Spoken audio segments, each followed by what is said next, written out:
Hello, everyone. Welcome to Diego Knows. I'm Diego, and today we are going to talk about And Just Like That, Season 1, Episode 5. Okay, it's one that came out a couple of days ago.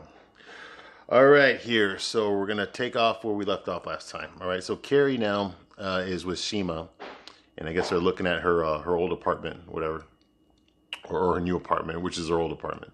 Okay, and be honest with you, first of all, Carrie looks like she's 65, 70 years old. Okay, they didn't. The wardrobe department, the makeup department, did not do her any favors. Now I know this is probably part of the story. Okay, but as soon as she walked in, I thought I was looking at a 65, 70-year-old woman. But then I realized, oh no, it's Carrie. Okay, and she was wearing one of those outfits that that Helen Roper on Three's Company used to wear. Okay, like one of that stuff. All right, maybe would have made her proud. Okay, so we got that going on there. She's using an umbrella as a cane to walk up the stairs, so her back problems are acting up again pretty badly. Okay, once again, the show's reminding you how old she is. Okay, she's old. She's old. We already know she's old. Okay, although 55 is not that old. All right, but the show is telling you that we're being reminded over and over again that she's an old lady, and they did telegraph the pain that she has in her back. All right, but yeah, she doesn't look very good at all. Okay, she looks pretty bad.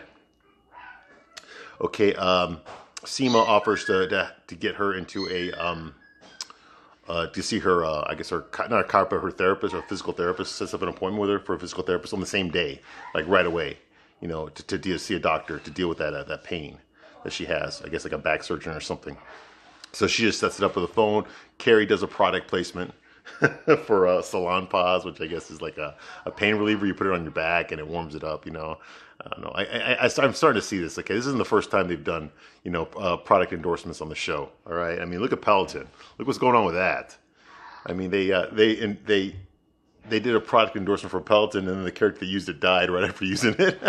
So Peloton had to make a statement saying like, no, actually, it was probably our device that kept him alive longer. Oh, I mean, it's just so in your face. It's a commercial. They're doing a commercial on HBO Max. All right, in the middle of the episode. Okay, I'm getting like echoes of the Truman Show here. Okay, so I mean, she holds up the box, so you can clearly read what it is. It's crazy. But they did that with Peloton too. All right, so turns out that she's got a congenital hip defect, okay, which is easily treatable with a little bit of surgery. Just a little bit, like she doesn't have to stay in the hospital or anything like that. It's not major surgery, but she's got to get it done in order to, to walk again in her heels, which is what she wants to do.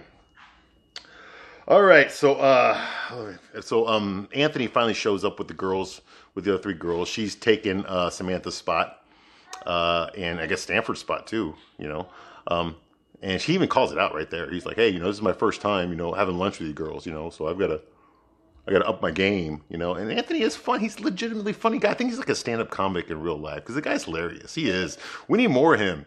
Okay, now I know he wants to fit in that spot that Samantha had, just like Stanford wanted to fill in that spot that Samantha had, but he's not going to do that. Okay, he's been a side character. He hasn't been there, like intimately involved with the events of Sex and the City, the way the four main girls were. Okay, they were like a unit themselves, and they had satellites around them. And Anthony was one of the satellites. He wasn't like there. He was there, but he wasn't really deeply, intimately involved like the other four girls were. So I don't think he's going to fit that spot very well. And I think he works well as an outside character, as a side character, because he comes in, he does his job, and he leaves. But I love Anthony. He's great. He's a great character. Very funny. Okay, so he's finally in the group. Okay, so we find out that Charlotte's daughter, well, Charlotte is cutting cucumbers in the kitchen, having her Zoom call with her, with her pompous, elitist, snobby New York mothers that are her friends, they're of course diversity. Okay, they're all diverse, and they say something like, "Hey, we loved Rock's performance. She was hilarious. She was great." And she's like, "Who's Rock?" And they all of a sudden the moms don't realize that Charlotte doesn't know who they're talking about. So they cut off the Zoom call, and then what's the black girl? I can't remember her name. She calls up.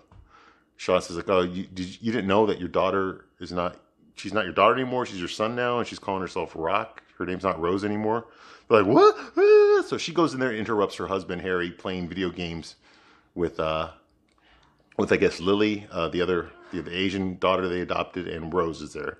Okay, and Rose still looks like a girl. Okay, I mean she's wearing this hoodie and stuff, but she still looks like a girl. She acts like a girl. And she's like, oh, so why are you telling everyone that you changed your name to Rock? How come I didn't know about this? No, she's like, I did tell you. I left it on TikTok. On a TikTok? Like, is that how kids can... I mean, you sleep one wall away from your parents every day. Every day. And you can't tell your parents. But you can tell the whole school that you're now a boy named Rock instead of a girl named Rose, which is what your parents made you, which your parents named you, you know. Yeah, once again, the show's getting political here, and I really don't like it. This is one of the worst episodes I've seen, and I'm just getting started here. Okay, so Harry's there, like, what? Are you like who watches the TikTok? We all watch the TikTok, you know. My name is Rock, new kid on the block, not trying to be a jock, so, you know, like, so go with the flock. I wish I had a R-O-C-K Rock, R-O-C-K Rock. I'm like, this girl's fucking 12 years old. What the fuck? You know, this is how she communicates with her parents. This is not good. This is not good. This says a lot about Charlotte and Harry as a parent. As a parent.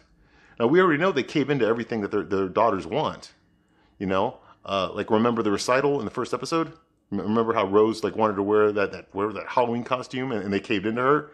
Like, they didn't even put up an effort. And Harry's, like, doing the same thing. He's like, oh, so you're... Wow, I don't think I like it, but I ain't gonna do anything about it. You know, because he has no testicles. Harry has no testosterone. He has no penis. He doesn't know what it's like to be a man. He doesn't know what it's like to lead a family. He doesn't know what it's like to be a father. He doesn't know what it's like to be a husband. He's just a provider, a beta provider. Okay, that's the guy that the girl marries to pay all the bills. You know. But, I mean, he has no authority. He has no backbone. He's a likable guy. He's nice, but he's passive. He'll let people roll all over him. You know, he has no sense of fortitude. He's not the kind of guy that says, like, this is what I believe in and this is what I'm going to stand on. You know, he's not like that. He's wishy-washy. He's a beta male. Yeah, okay. So, of course, it's okay for her daughter to do that. He's not going to object. I mean, he might say he doesn't like it, but he's not like going to try to stop her or anything. No, of course not. No, that would be actually being a father, and he's not that. He's just the guy that pays the bills in their posh apartment. Okay, so Harry looks upset. He does nothing about it. Okay, so Brady's girlfriend shows up, and Miranda's going through the Amazon boxes that she got. And in there, she sees that Brady's girlfriend, I'm guessing she's 17. We don't know how old she is, but she's very young. And I guess she's been ordering Amazon to get delivered at Miranda's house, at her boyfriend's house. And one of the stuff that's in there is her, I'm sorry, to me, in my generation, it was KY, all right? But I guess nowadays it's called Astroglide, which is clearly shown in Miranda's hand. You know, this is the strawberry flavor, you know, for those intimate moments. Only two things ever touch me. Astroglide and him. Okay. That's what it felt like. Okay, this is bullshit, but I guess it got a strawberry flavor. Good thing I don't use it because I'm allergic to strawberries. But like I said, I'm old school. KY was anyway. That's neither here nor there. The point is that this young girl is ordering shit like that to get delivered to her boyfriend's mom's house, and she's okay with it. She doesn't think there's anything wrong. She said, "Oh, I'm sorry, I was going to intercept that. My bad." And Miranda's just like, yes, next time intercept it. Anyway, on to what I was doing. Like, come on. Like, don't you have any boundaries here? Don't you set any fucking boundaries for your kids?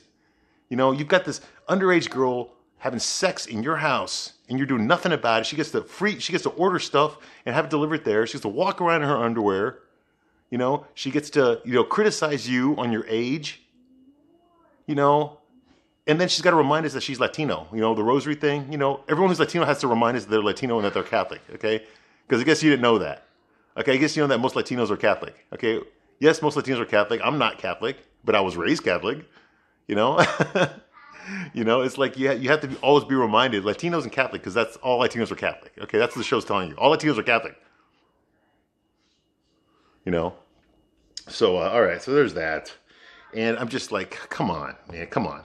Okay, so Charlotte sent a. It looks like Charlotte sent Miranda a don't drink book, okay? Because Miranda opens up the box. There's a book there on how to stop drinking like a woman, all right? Because I guess the how to stop drinking like a man was toxic masculinity, and that's not the way it's done. You have to do it the way the boss girl version of how to stop drinking like a woman. because the way that guys do it doesn't work, I guess, or that's just toxic masculinity. You gotta do it like a boss girl. They're gonna show you how to not, ruin your life and your health and your relationships and your money, by drinking like a girl. Yeah. Okay, moving on. All right.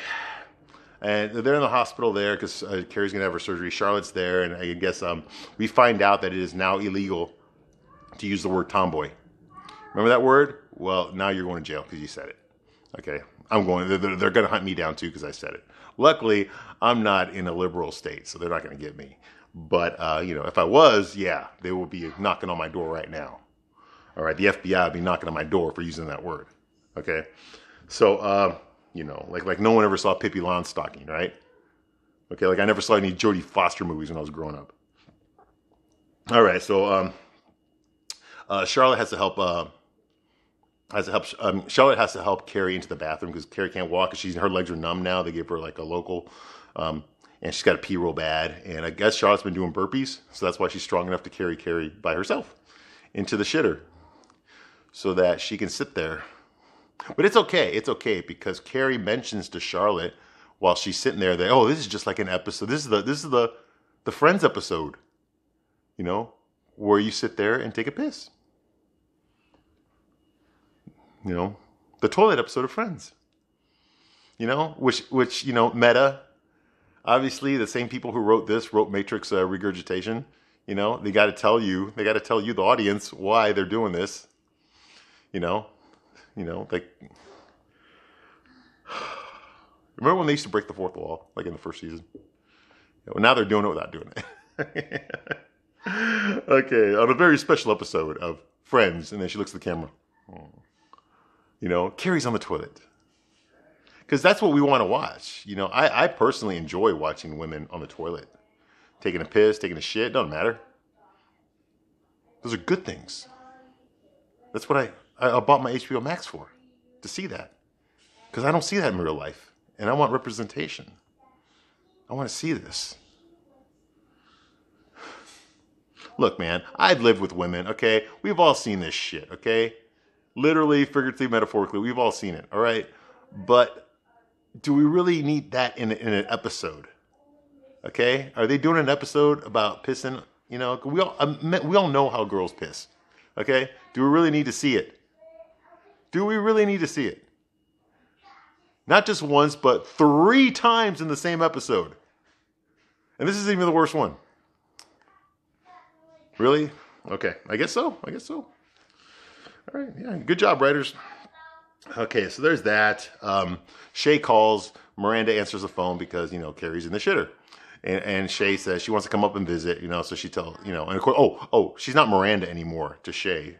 She's got another name. Her name is Rambo. Yeah, Rambo. Not Miranda, which is a feminine name. No, it's Rambo, which is a guy's name, okay? And I'm going to tell you right now, and Cynthia Nixon, I hope you're watching this, okay? But I don't give a goddamn shit how big you think your dick is. Okay, I don't give a goddamn shit how big you think your dick is. Okay, your dick will never be as big as Rambo's. Okay? You're probably thinking, oh, I've got 18 inches. I guarantee you Rambo's got 19. Okay? You'll never be Rambo. Okay? You will never be fucking Rambo. No guy will ever look at you as Rambo. Okay? You know why? Because you're not a fucking guy. And you sure as fuck aren't an alpha male. Okay? You're a pathetic loser. A pathetic loser. And I don't mean you lost in professionally. No, you won professionally. You got money, you got fame, you got all that stuff, okay? You're a loser in life. You're a loser in life. Okay, that's me breaking the fourth wall to you, Cynthia Nixon. All right. So, okay, so anyway, Miranda is downstairs because Shay can't come up and visit, and there she's having like a little date with Shay, and Shay, has got her hairstyle, Let me tell you something, dude. I was rocking that same hairstyle, okay, back when I was in high school, and I wore it better, Shay. I wore it better than you. You know, Elvis wants it back. Okay. All right. So, where are we going here? Back. Okay. So, actually, it's Anthony and his business, which is called Hot Fellows Bakery. Hot Fellows Baked Goods. That's the name of his business, where the muscular guys and the rompers, that deliver your bread. Get it? Well, if you look at the back of the truck, it looks like he's carrying a big piece of bread, like it's a cock, like he's gonna suck it. It's funny. It's funny. It's also disgusting, but it's funny. It's just the show. Anyway, one of these romper guys picks up Carrie, and Carrie carries her up the stairs in her apartment, and she's all like, "Oh, wow, handsome, strong man carrying me up. I love it." Fine. That's fine.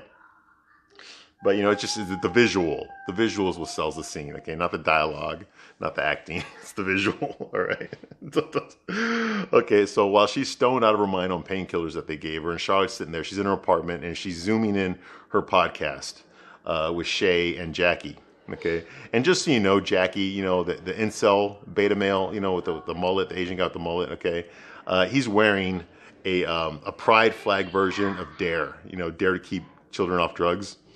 But it's the rainbow, so it's the pride version, okay? So he's wearing that next to his boss, Shay, who is an ardent and avid pot smoker, okay?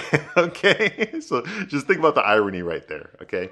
Anyway, Carrie's stoned out of her mind, and she's telling the story about the episode where Samantha got her diaphragm stuck in, Carrie got her diaphragm stuck in there, and Samantha had to go in there and dig it out. Remember that episode? Remember that? Oh, you are so buying me dinner after that. Remember?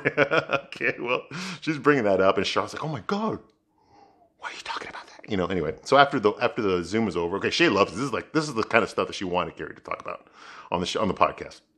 But when it's over, Charlotte takes her back to her bed, and she's like, "You know what? You mentioned Samantha in there. You called her by name." She's like, "Yeah." So he's like, "You told her about that incident." And he's like, "Well, maybe you ought to talk to Samantha and let her know what you did. That way, she doesn't have to find out about it on her own." Which is a good idea.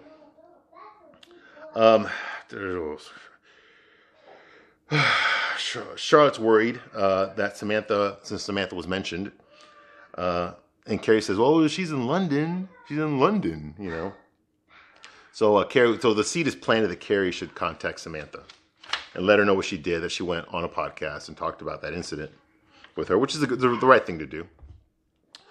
Okay, so anyway, the next scene we go to is Charlotte and Harry. They're at Rosie. I'm not going to call her Rock.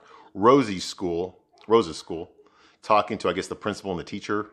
And they want to know why it's acceptable for the principal, the teacher, and the other students to refer to their daughter by her new name of Rock instead of calling her by her legal name that her parents gave her. And they said, "Oh, we're an accepting school. We include everybody here. Trans, cisgendered, the bullshit liberal talking points that you see all the fucking time. Whenever you watch the news and you see how the parents are talking against the school system, like CRT and all that kinds of, this is the stuff that they're talking about, okay?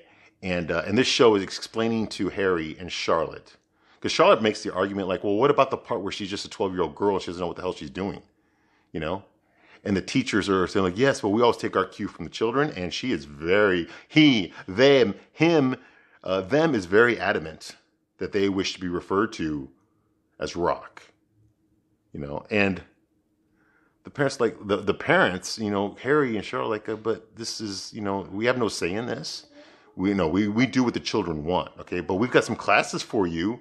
There's some programs you can get involved in so that you can understand what's going on here. Now they're rich. Harry and Charlotte are rich. They're wealthy, okay?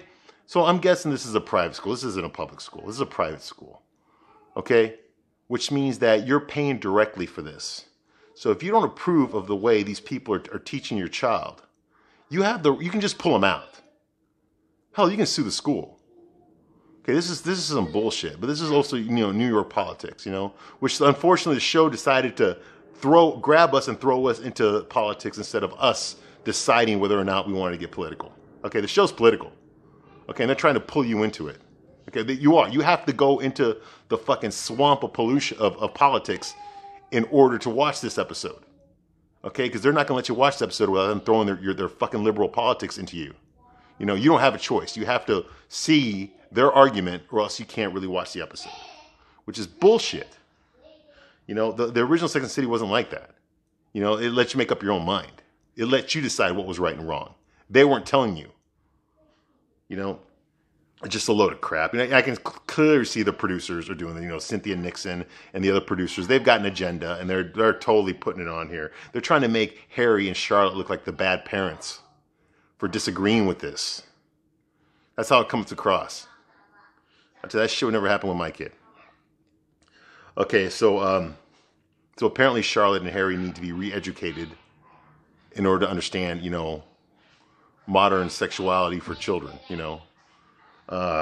Now Harry talks to Charlotte when they're walking out of the meeting, and he said like, hey, you know, so when Rosie's, you know, if you're gonna let the kids do everything, Rosie would eat ice cream for breakfast, lunch, and dinner if you left it up to her, you know. And then the teacher corrects the fucking father, Rock, not Rosie, Rock.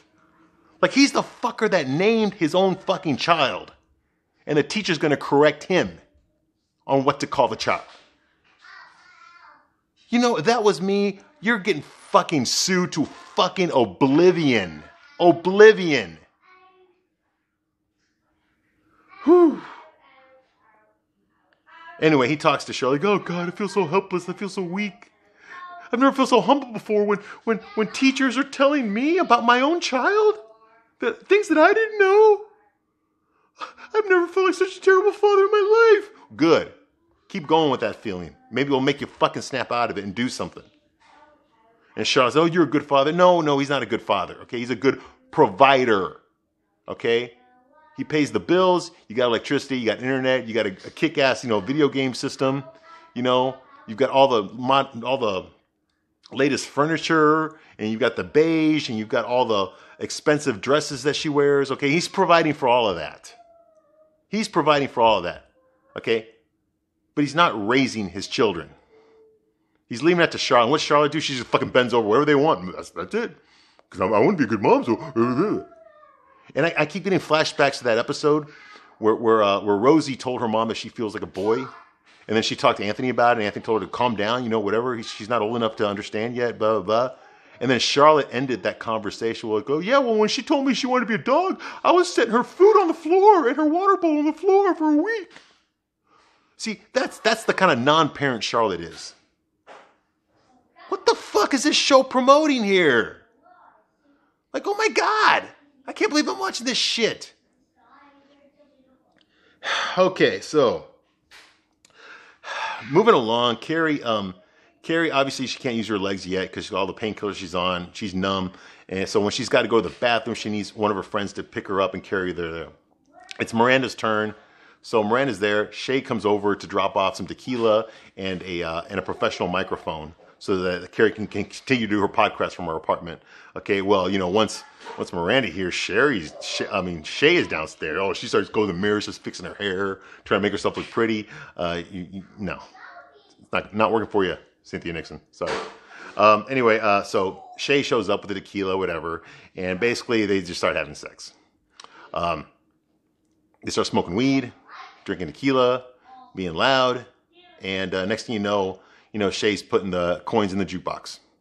All right, and we get to see a good 3 or 4 minutes of this. Okay.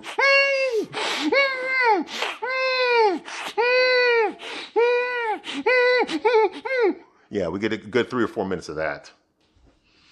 And the fact that both women are so lovely just pumped my nads. Yeah, I think it's going to be a while before I can have sex. But anyway, it happens. And just like me, Carrie had to see it. And once you've seen it, you can't unsee it. The show is not Sex and the City. I was afraid it was going to go here. It finally went here in episode 5. I was hoping the writers would be smarter enough to not go there with this. Okay, but they did. Okay, all right. So anyway, Carrie feels basically like I feel. She needs help in the bathroom, but she can't. I guess she doesn't want to interrupt the lovemaking that's going on. She wants to stop, I keep wanting to say Cynthia Nixon, but I know she's playing Miranda, but it's really Cynthia Nixon. You know, she put herself in the fucking episode because this is what happened to her. You know, and she doesn't want to say anything, so she decides to grab this bottle of peach schnapps, or not peach schnapps, but you know the fucking iced tea, Granny's peach tea, whatever, Snapple peach, whatever, and she decides to piss in that. And for the most part, and of course we have to watch that. We have to watch Carrie do that from the bed. You know, trying to take off her panties and trying to put the bottle under there, you know, and try to do it without spilling any, okay? And, you know, she picks it up, the bottle, and she puts it on the bed. And, of course, what happens? She spills it. She spills her piss all over her own bed, you know, which is not just a metaphor, I think, for... There's a lot of different metaphors for this, okay? There's a lot of different levels you can take this scene here, okay? I personally take it as this episode pissed me off. Get it? It pissed me off. But also, you know that old saying, you know, you make your bed, now you got to lie in it. Okay, well, look what Carrie did to the bed that she made. Okay, not just Carrie, but Sarah Jessica Parker. Okay, okay. Yes, breaking the fourth wall. No, this is like a 4D episode here. Okay, this is you know, I don't see actors anymore. Okay, all I see is actors. Sorry, I don't see characters anymore. I don't see characters anymore. Okay, I'm not seeing real people pretending to be characters, but they're actually playing themselves. And they have a message for you. All right, so anyway, I'm just going to call her Cynthia. Cynthia fucking, because, you know, Cynthia tells Shay, that was the best I've ever had in my whole life. That's the best feeling I've ever had in my whole life. Despite the fact that we watched, you know, Sex and the City for, 6-7 years, and we've seen... We've seen Miranda have orgasms plenty of fucking times. We've seen her fall in love. We've seen her, you know, come during sex, you know, mind-blowing sex that she's had before. We've seen these episodes already. Okay, we've seen the episodes where she faked her orgasms. We've seen all that shit, okay? So you're going to tell me that now, when you're 55 and you're with this thing, that you had the best orgasm of your life? So much so that this is the only thing that's ever felt right for you sexually? Despite the fact that we already had the episode where you tried to get with a girl and it just didn't do it for you. You know, now it does. Like I said, this is Cynthia Nixon because I know this is what happened to Cynthia Nixon in real life, but this is not what happened to Miranda, okay? The original show, Sex and the City, had no problems doing episodes on, you know, faking orgasms, on having the greatest orgasms, on trying homosexuality for a change, on, you know, they had no problems with that kind of stuff, okay? So if that was a hang-up for the character, we would have seen that already. This wouldn't be a mind-blowing new experience. It's like being born again, which is how they're trying to play this episode off, okay? Anyway, Shay leaves. Carrie confronts Miranda about that. Oh, but first, before that happens, we have to see Miranda on the shitter, you know, pissing. We have to see that too because that's important. It's an important plot point, and we need to see that on the episode. Me personally, I've always wanted to see Cynthia Nixon on the shitter pissing because that's good television. It's not a TV show without it.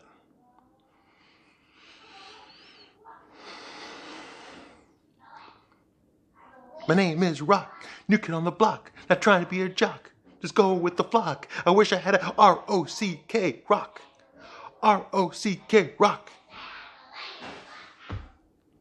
Okay, so Carrie confronts, like, what are you doing? She's like, oh, I'm trying to change the sheets for you because you spilled. Because I know I urinated in the bed because I'm the one that did it, you know. I saw the bed. I'm the one that saw the bed. What are you doing? I don't mean about the sheets.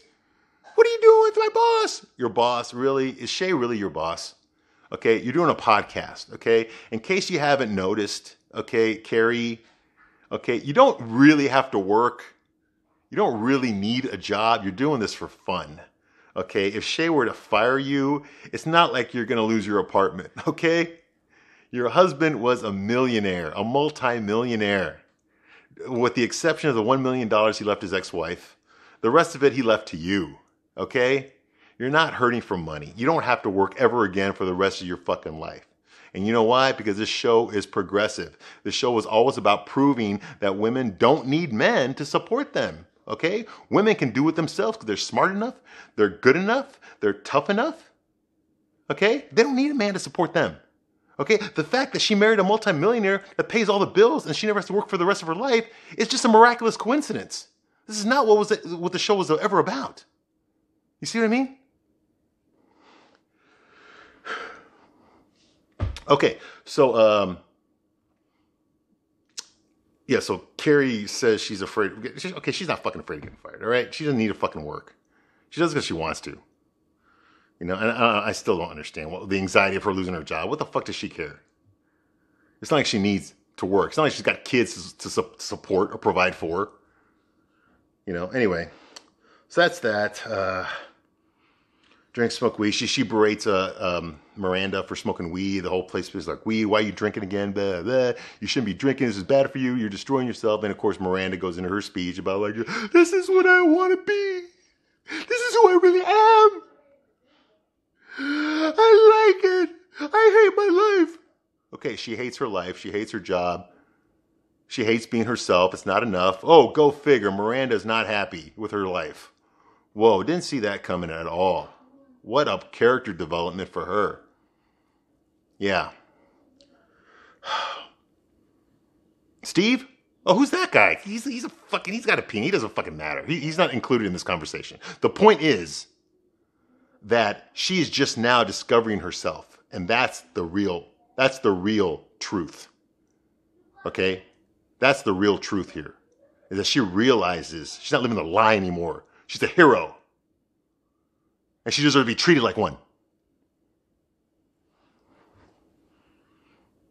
Oh, fuck that guy. He's nothing. Oh, fuck that kid. He's just a little boy. He's just a fucking 17-year-old boy. So what that she's her mother? She's not a mom. She's a woman. She's going to live her truth. That's the moral of the episode. Okay. Well, she has a son. She has a husband. Oh, fuck them. They don't matter. They never did. Okay. So now that we got that out of the way. All right. So she talks to Carrie. Carrie berates her for the drinking. She says, okay, I concede. I drink too much. Okay. But I don't concede in giving up what I have with Shay. That's the best feel I've ever had in my life. Get the fuck out of my apartment. All right, so that happens. Carrie has to, but yeah, we don't know that shit. We're in big surprise. Okay. See, lesbianism, that's not the problem with the episode. Okay. No, the drinking was the problem. Okay. So anyway, Carrie texts Samantha. Samantha texts back. So it's like, oh, Samantha's back. Yay. Maybe they're telegraphing that Kim Cattrall's going to come back. No, they don't. She basically says some Samantha lines. Like, oh, yeah, like I mentioned that time you stuck your hand in my pussy to pull out a diaphragm. And she's like, oh, well, I'm glad your vagina had her time on air. And then that's it. You know, it's like, so she's there, but she's not really there. Okay, so it turns out that the next day, Miranda realizes that she's the one that ordered that book to quit drinking like a woman. Not quit drinking like a man. Quit drinking like a woman. Yeah, she ordered it for herself when she was drunk. Her subconscious is working here. Okay.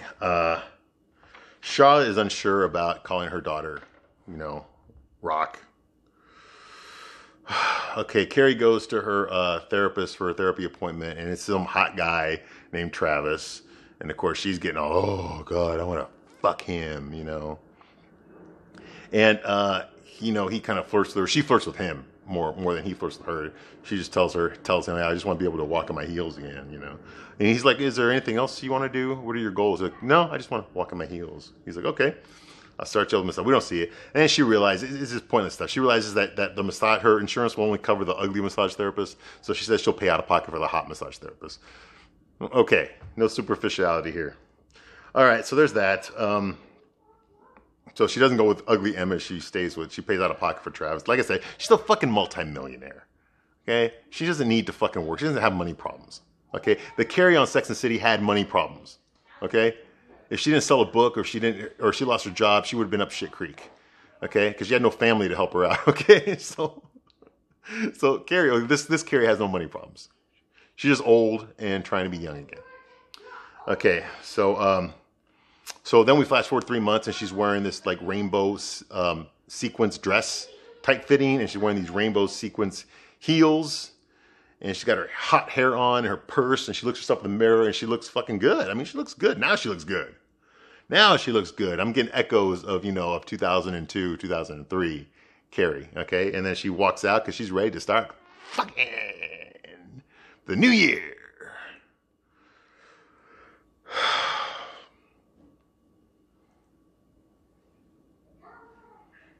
My name is Rock, new kid on the block. Not trying to be a jock, just go with the flock. I wish I had a R-O-C-K, rock. R-O-C-K, rock.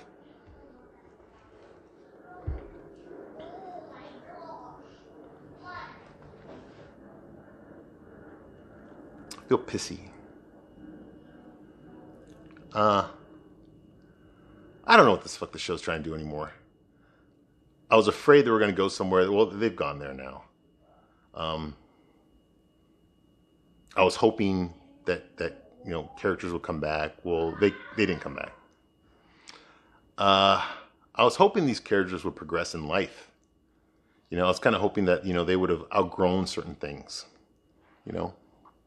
It bothers me that Miranda is 55 years old and just now realizing that she's a lesbian. Like, she didn't realize that before. They did episodes on this before, no consideration for Steve, her husband, I don't think the show's going to play him off as being any sort of a victim here, because the show is clearly on the side of Miranda. They're not on the side of Steve. Okay? The fact that this is going to be a very traumatizing experience for him. Remember, he's already handicapped. He's already deaf or losing his hearing. Okay? He's an old man. Okay? But he gave up 23 years of his fucking life with this woman. With this woman. The mother of his child. Okay? And now he's going to lose all that because she just now decided that she has a better orgasm with this ugly butch than she ever did with him, or anyone else for that matter. And that's enough for her to realize that, fuck all these people in her life. It's time for me to live my truth.